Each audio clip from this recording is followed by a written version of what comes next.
Gli scrittori Paolo Maurensi, Angelo Floramo ed Emanuele Facchin figurano tra gli 11 relatori che interverranno al convegno Fare cultura in montagna.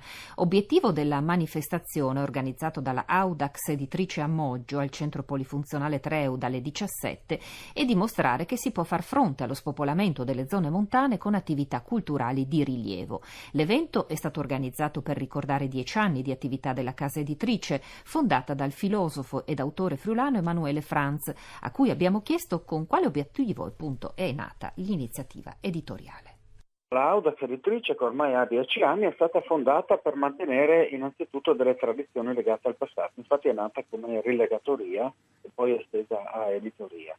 Quindi mantenere vivo quello che oggi si sta perdendo, il libro, la carta, le colle. Questo amore per la storia che la Audax Editrice e io in generale abbiamo si è anche manifestata nelle pubblicazioni. Poi diverse pubblicazioni sulla storia, compreso anche saggi filosofici sulla storia, resoconti di guerra e anche poemi in endecasillabi come si scriveva nell'Ottocento, quindi tutto molto legato al passato, all'amore per il passato.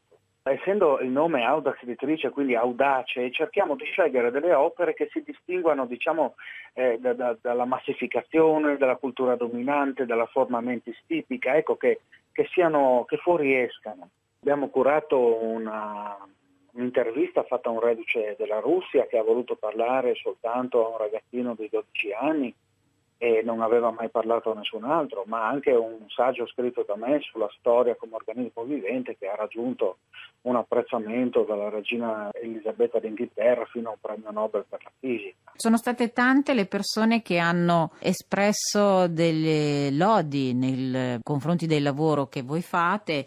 Ce ne vuole citare qualcuno a parte quelli che lei ha già nominato? Abbiamo organizzato un premio letterario unicamente destinato a chi non ha titoli di studio per incentivare chi non è riuscito a fare l'università. L'idea, essendo così originale, ha suscitato l'apprezzamento anche dall'ex premier Matteo Renzi, da giornalisti come Marco Travaglio.